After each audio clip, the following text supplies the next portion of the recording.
clients is, I own rentals. I want to know if they've been evicted, their credit score, their background check, and that's kind of it. Their income. I want to know as little about them as possible. I never want to meet them. All that does is set you up for a potential, hey, he denied me because of X. When you're house hacking, I advise my clients to do an in-person interview. If you get a weird vibe, no. The answer is no. And you can never get in trouble for that because you're living in the home, especially if you're like a single woman. A lot of my clients are single women who are doing this. And I'm like, hey, if you don't feel comfortable with a guy living in your house, they don't have to live in your house. You could say women only. You're not subject to a lot of those fair housing laws that you would be as a typical landlord. And the same thing with short-term and mid-term restrictions. Absolutely. Yeah. Who here has questions for Mike about house hacking?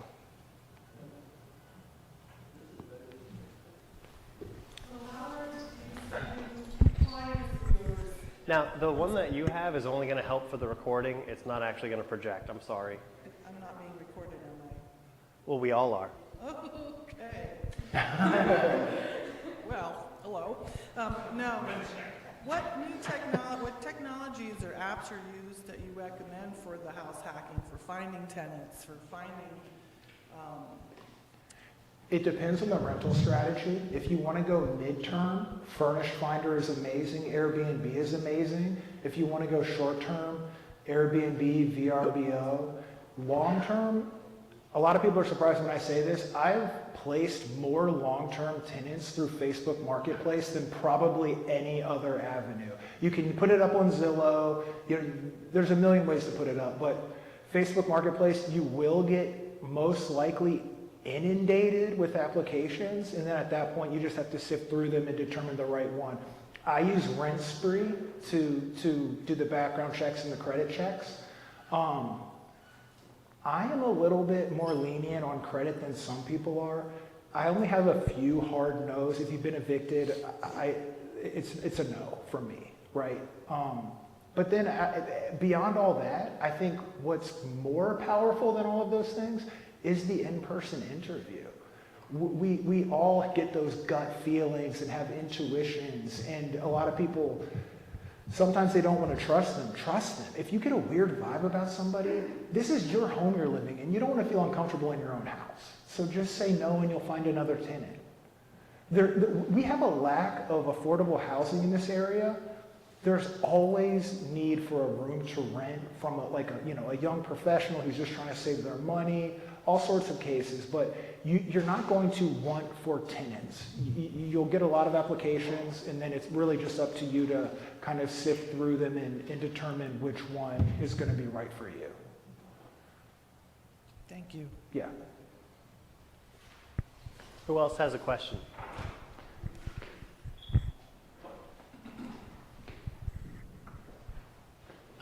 Your clients, how do they separate the utilities? How do they pay the utilities? That's a great question. I was going to say 9 times out of 10. It's probably closer to 99 out of 100. The owner is going to be paying the utilities. You can and I've had clients that just break them up equally and have everybody pay equally. In my opinion, it absolutely can work, but it's also potentially a recipe for people to start bickering. And that's not what you want. Hey, you left the lights on. I heard you running the shower for an hour yesterday, and now I'm responsible for that. I usually find it easier just to say utilities included, bake that into your price, and then as the owner, you cover the utilities. And I would also add in your lease, put a thing that says like if the utilities exceed a certain amount, that the tenants will be responsible for that. That way they can't purposefully screw you. Do you know what I'm talking about? Right, because it's true. When the tenant is not responsible for the utilities, or it's included, whether it's human nature or what, I've just seen it. They do overuse. It happens. If you can separately meter them easily, that's something that's worth doing. But if you're renting out by the room, that's just not going to work. But if you have a legitimate duplex situation, that is something that you can do.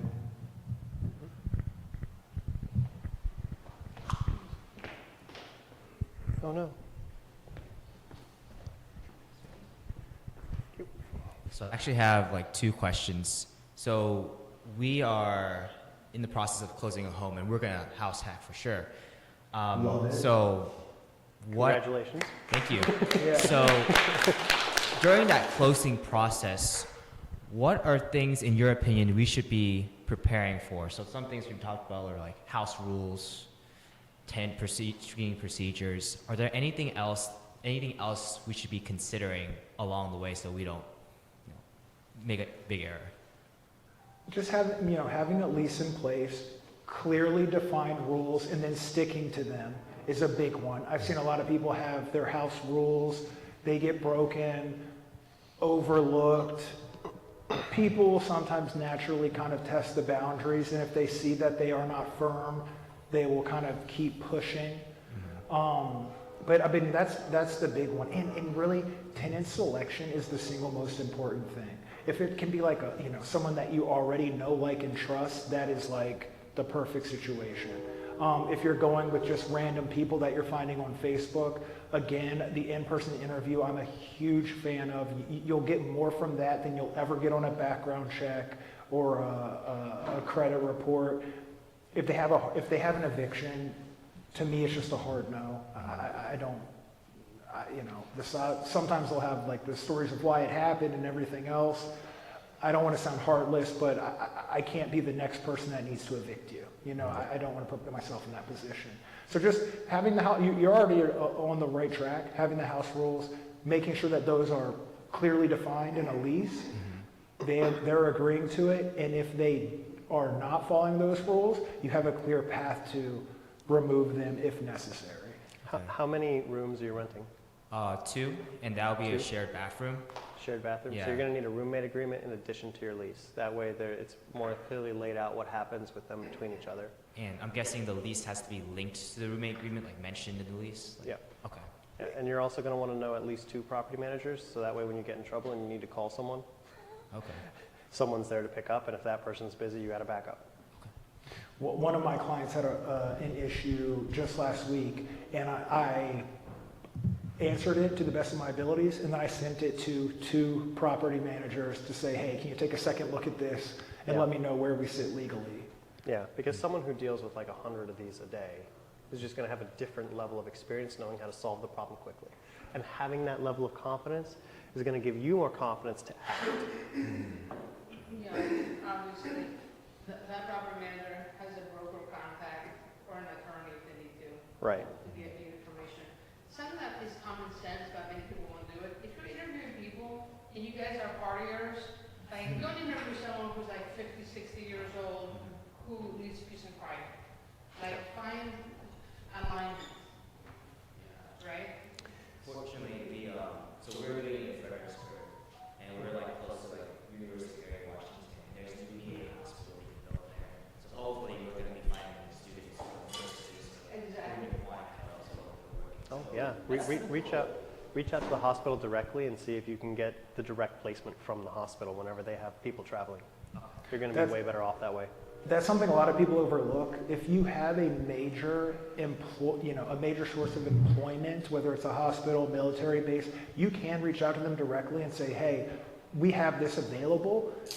Let your people know, because sometimes they'll go to their employer and say, hey, do you know of anything? And most times they don't, but if you're already on the radar, that can be a good place to be. So don't overlook that. Yeah. Yeah. I don't want to take it like too long. Well, you had 2 questions, right? Oh, yeah. So we're most likely going to stick with the midterm rental route. And Solid. we've been thinking like, oh, we got to furnish the place to be really nice. Mhm. So in your opinion, what are people expecting from a midterm rental when they're trying to rent it? Like the level of furnishing, how much it should be decorated, etc. It's going to depend on who you're renting to. That's the answer. It's going to depend on who you're renting to. You should design your home around an avatar. Do you want it to be traveling nurses?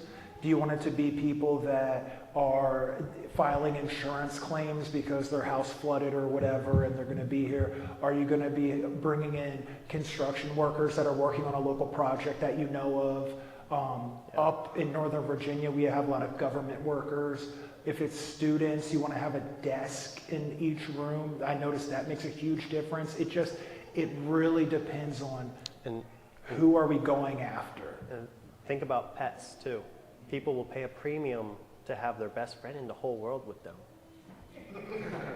They will. They will pay a premium for it. Collect a deposit to protect yourself, but it could make you the number one choice, right? And you could make that aware. You could tell the people who are your referral partners, right? Whoever your contact is at these different points of interest, whether it's a hospital or a university, you can let them know, hey, I have this many units available, and they are pet friendly.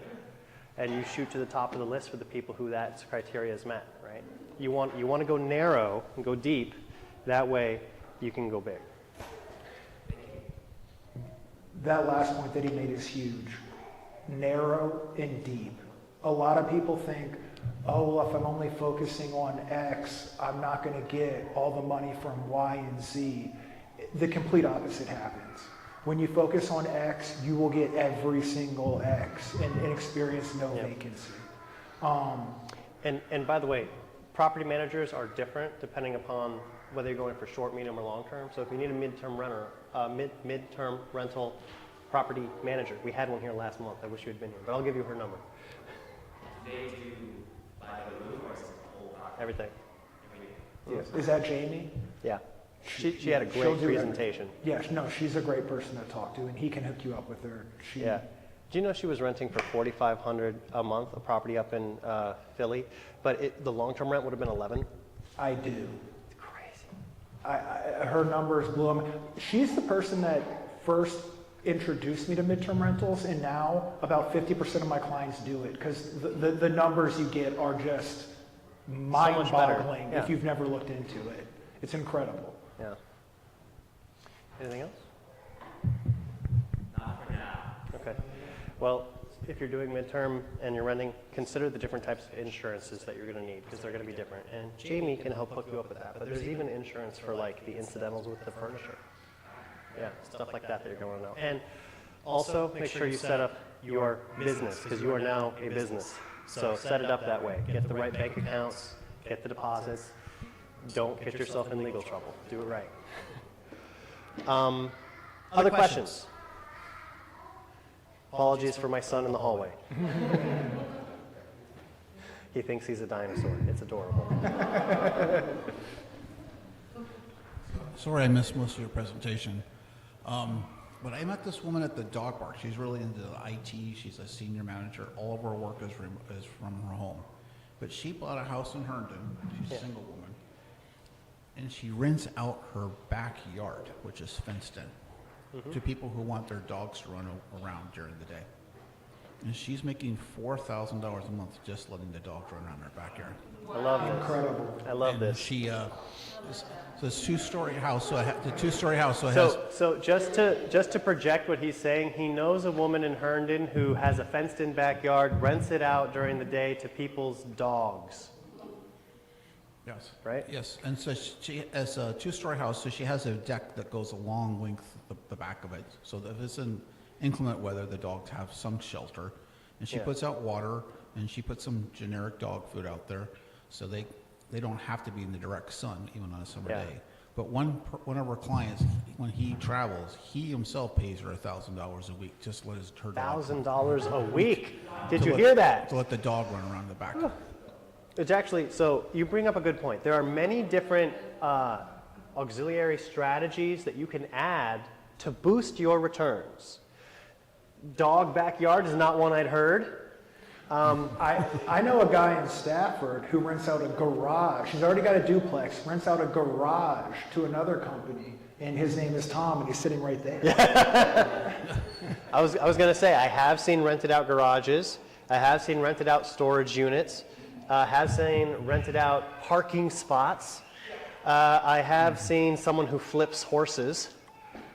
Like he buys the horse, it goes to the place, and then he sells it for more to someone else. Crazy. So, Yeah. I'm sorry, not to steal your thunder. Also, I haven't found anyone, but I did hear of someone who was renting out their backyard because they had a pool. So if you want to have a pool party, you can stay at their home for the afternoon and rent their pool out for $500 a day. Pool party, glamping, stuff like that. I love it. You know, what I love especially about you bringing this topic up is it's not something that people, me, think about when I think about house hacking. But we absolutely should, because the concept of house hacking is finding new ways to leverage the assets that you already have, right? What do you have that you could be making more money on, right? Or what do you want to have and you need to find a way to help it support itself? Like my partner Matt bought an Airbnb down in Lake Anna. It's for him. It was an impulse. He wanted to have the lake house and the boat and it's great. And sometimes I go out and we go out in the boat and we do our work together there. So if you're getting invitation calls from me, I'm probably at the boat with him, making those calls. But he turned it into an Airbnb to help him afford that dream, right? Does that make sense? So there's different ways that you can think about using these tools, but it's more about a mindset than it is anything else. It's a mindset, absolutely. All right, any other questions or comments? Trick. Now, those of you who don't know Patrick also runs a grid chapter. It's an amazing grid chapter. Every time I go there, there's tons of people. So I highly recommend you all attend. In fact, what is your next topic? 1031. 1031 exchanges. Awesome. Do you have a guest speaker for that, or? Ryan Polis. Ryan. Okay. Awesome. Yeah. Woodbridge. Woodbridge. It's third Thursday. Yeah. It was so busy last time, I had to be around the corner to hear them talk. It was. Yeah. That's true. Charlie was the speaker. Charlie was the speaker last time, and it was so busy, I had to be around the corner just so I could hear. But yeah, so I'm sorry. You have the mic, sir. How do you approach this tactic to people? Like, how do you know that this will be a good candidate to pitch house hacking to, right? As an agent to a client. The house or pitch the client? I think maybe the comfort continuum might be a good answer. Like, how do you pitch this idea to the client that, hey, you should try this? Your client's going to be like, well, are open to, like, what's your consultation like? Hey, here's a strategy that will work. We've tried it, and like. I have to be honest, I'm a bit obsessed about this, so I'm sure many clients have gotten ear beatings from me about why they should be house hacking. It's almost become a joke at this point. What's your name? I think people come to you because they know this is what you do. So Yeah. It's gotten to the point where a lot of people come to me because they want a house hack, and that's what I specifically do. The other 15% who aren't house hacking, there's a girl I texted last week that said, the text said was, when are you renting out your basement? I preach it. Not everybody wants to do it, and that's fine. I do it in a non-serious, joking manner to try to make it not so annoying to them. But I literally bring it up to every single client that I have. I'm like, here's what you could be making if you were renting out your basement, completely separate space.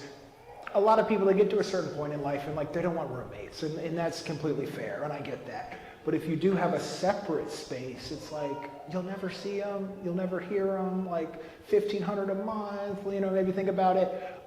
So I do stay in their ear about it, but I am lucky that now I'm kind of at the point where like people who want to house hack do seek me out. So it's not a hard sell for most people.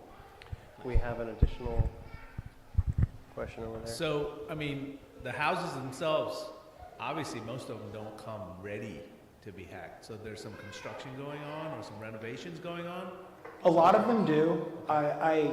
I keep a close eye on what's available and what can be house hacked successfully to different degrees. Almost anything with multiple rooms, you can rent rooms out, obviously. But if you want a completely separate space, there's... Like security, Yes, there's really only a handful of things you need. It's less than you might imagine. A separate entrance, obvious. I've had one client who, against my advice, bought a place without a separate entrance and created it themselves. That's very expensive. It's very expensive, but he did it. Fair enough, that was his decision. I'm just the agent. I'm not there to make a decision for him. I just advise and guide. But a separate entrance, a full bathroom in the basement, and if it already has a sink down there and it doesn't have to be beautiful yet, that's ideal, because a lot of people want a sink that's not the sink in their bathroom, right?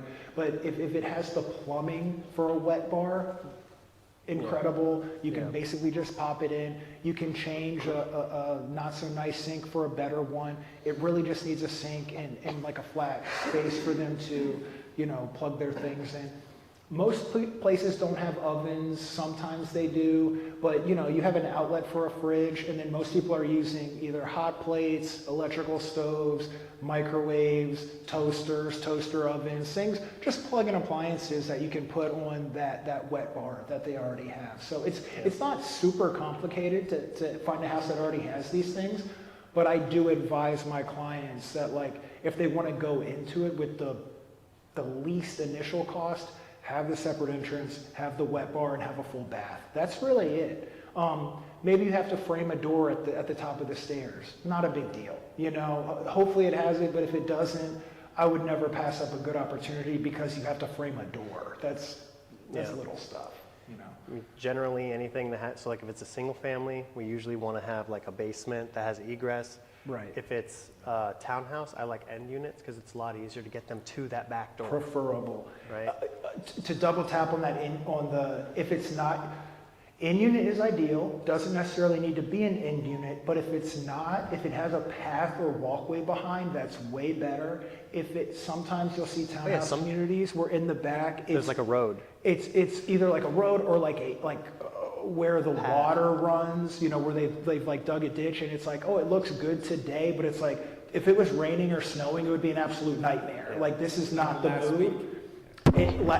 Perfect example. I was even going to say, like, if there's a road in the back, sometimes that's where they park.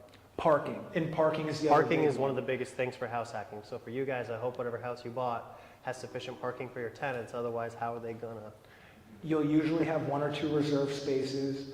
If it has a lot of guest parking, that's fine. If it doesn't, if you do have a road very close by that has street parking, that's probably going to be fine as well. I saw one on Saturday that looked like it was going to be a great candidate. When we got there, there was virtually no guest parking, and driving up the road, because this is something that I always scope out, there was like no street parking either, and it's like, you're going to get a 10 here. He's going to have to walk a half mile to the house. Like, this is just a no-go. So we just moved on. Which really helps for the people who are at the beginning of this and they're trying to house hack a condo. Be aware that, out of the 2 types of condos that you're looking at, or I guess there's 3 types of condos because you got townhouse condos too. Oh, sure. But the parking is always going to be a lot easier in like a garden style condo where it has only like 4 floors because they tend to have more parking in those communities and it's less restrictive. Versus if you're in a high rise, then it's like, okay, yeah, here's your spot most of the time, right? And so how are you going to house hack when you only have 1 parking space? That's yours. What do you do with the other people? Yeah, parking is a big thing not to be overlooked because you are not going to be able to rent it out if your tenant cannot find a place to park or has to walk, 500 yards to the house. Yeah, it's a deal killer right away. Yeah. Okay. Houses with ADUs in Northern Virginia. When you say ADUs, I never see them. are you talking about like a completely separate unit in the back, or Yes, like a mother-in-law unit. rare? Yeah, super rare. I hardly ever see them. Usually when I see an ADU, it's because they added something above a detached garage. Yeah, you'll sometimes find them that they're attached on the side of homes in some of these older communities that have big lots, Falls Church, Alexandria, some of these older communities where, they have those little 1,000 square foot pillbox houses on like almost a half acre, so they had the room to expand. You will see those from time to time, but I mean, generally speaking, it's a rarity. And for clients like mine, I mean, I hop all over those. Like, they're hard to find. If you can get something like that, it's beautiful. I got one in Springfield earlier this year for a client that it was literally like 2 full houses that were just attached. And I mean, it was at the end of a street too. So like one entrance wasn't even on the same street as the other one. It was perfect for them, but they are not super common. Alexandria has city of Alexandria, not Fairfax County, has really loosened regulation lately, and they've been approving a lot more ADUs. They are the gold standard in the area, in my opinion, for trying to bring more affordable housing to the area. So Yeah. their STR regulations are the most laid back. Their ADU regulations are the most laid back. So I have seen a lot of people get approved for those. This is only of the last year or two. It's not like there's a ton built, but it's going in the right direction. Charlie? Well, I mean, you're technically sitting right in the middle of the Yeah, central, thank you. Manassas Park, the city of Manassas. They all have very restrictive, aggressive accessory dwelling unit laws. And so I think for you guys, one of the strategies that you guys should probably talk about is that folks should look for single family housing stock where you can put up that accessory dwelling unit.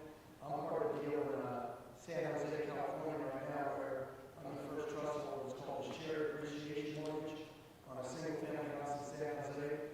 And what he's doing, he's got a 2-car garage. So he's got the house as a unit. He's converted a 2-car garage, which is called a junior ADU. And then we're building an ADU in the backyard. So he's going to have 3 distinct units in San Jose, California. And all of those ADU laws are coming into Virginia.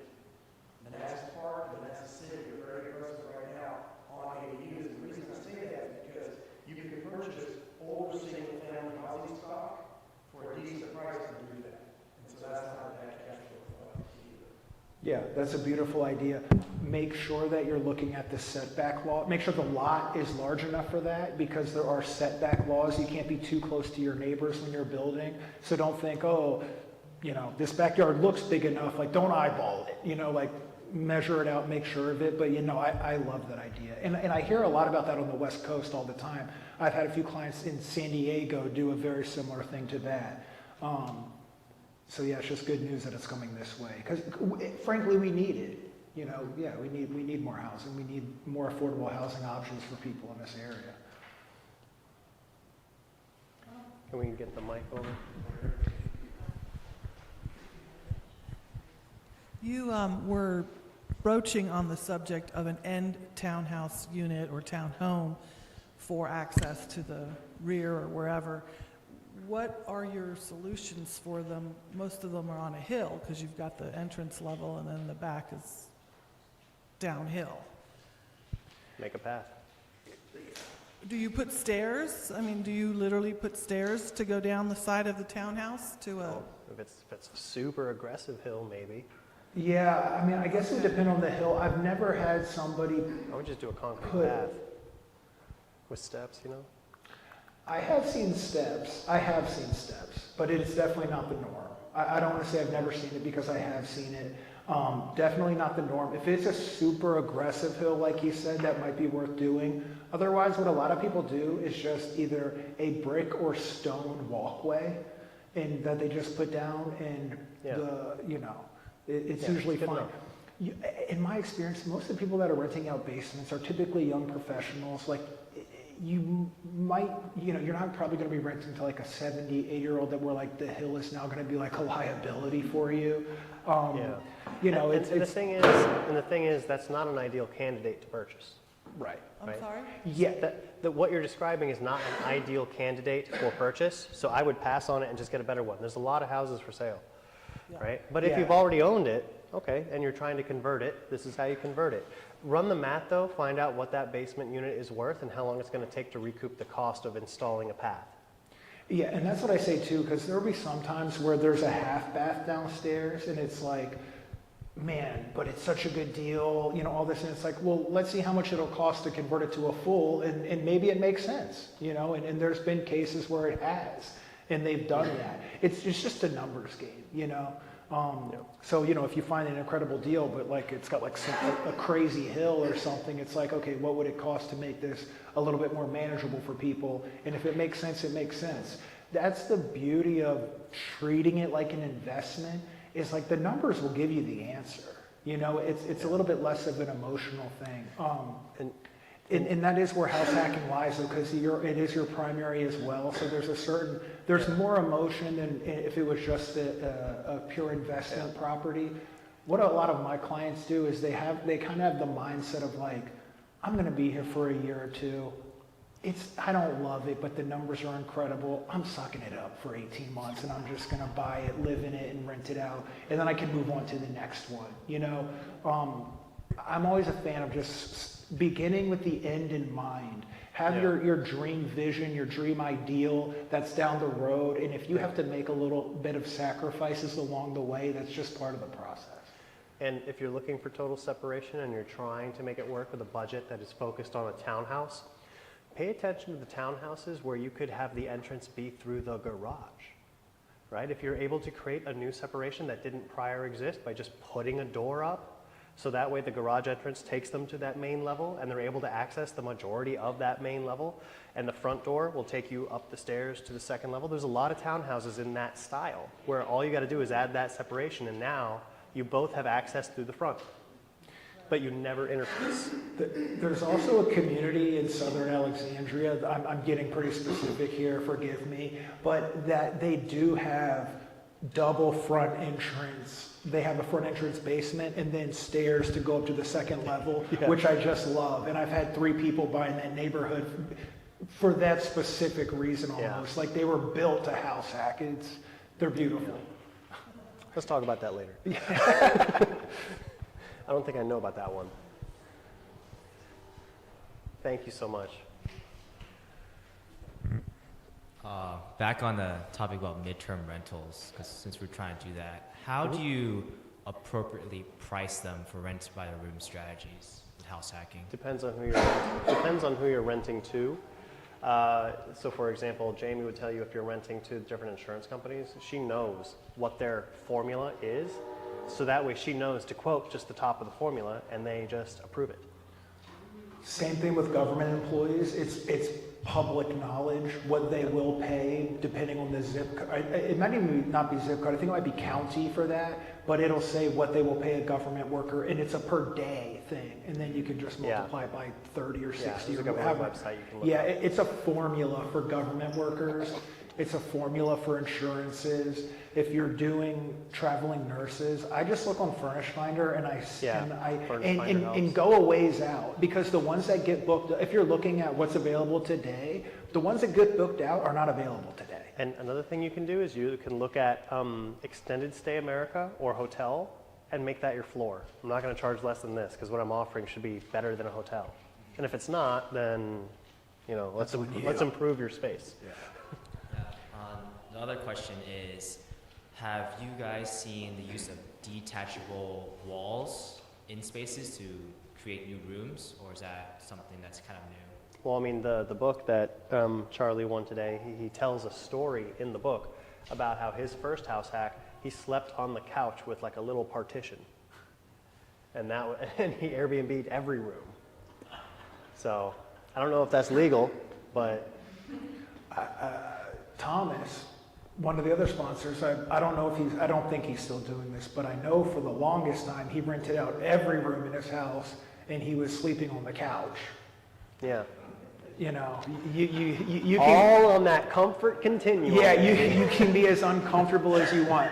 I find if you're young and single and you're like, dude, I'm really trying to do something here, you can get pretty crazy with it. I'll give you the craziest example that I know of. I know someone in Centerville, right down 28, very close to Dulles, who rents out to flight attendants they're only here about a third of the time, and he put 2 or 3 sets of bunk beds in every room, and per month he has 18, 19, 20 tenants. He lives there as well. This is not legal, by the way. Yeah, it's not. This is not legal. I should say this is not legal, by the way. It's too many people in one home.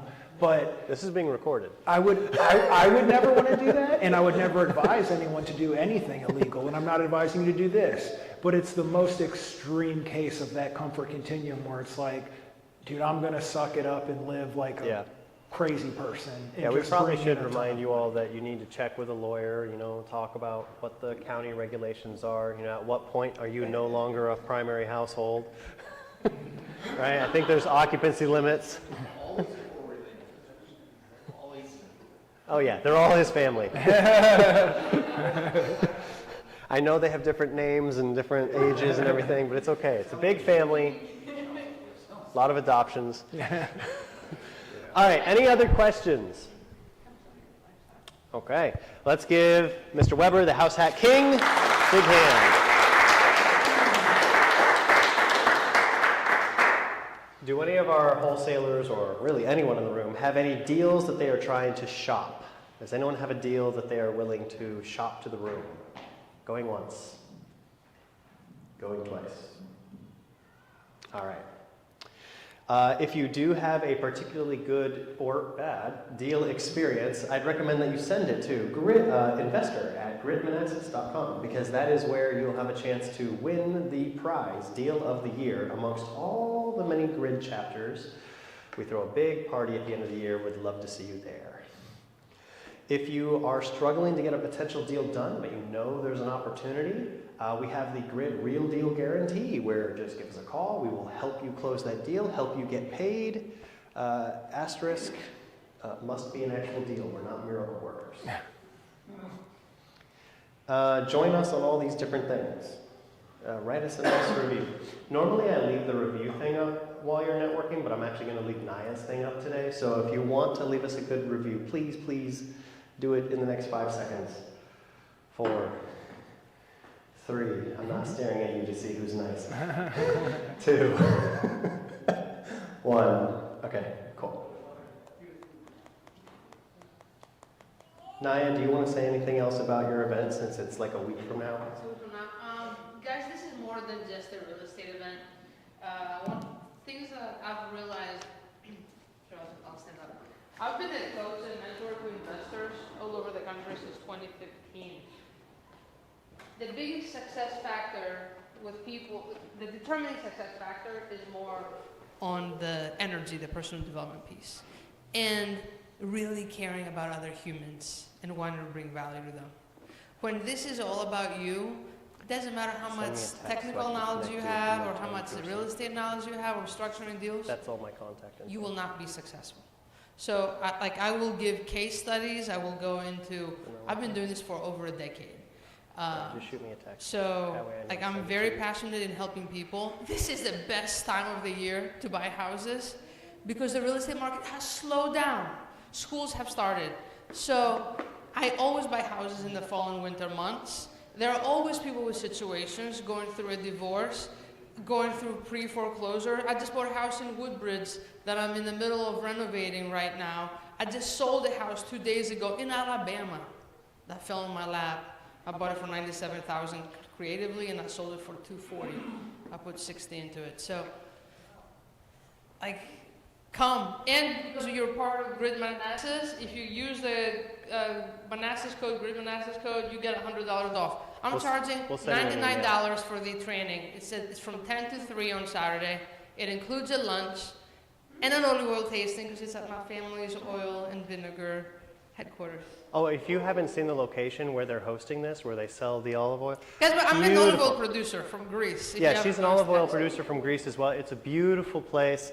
I recommend you go just because you want to tour the place, if nothing else. My goodness.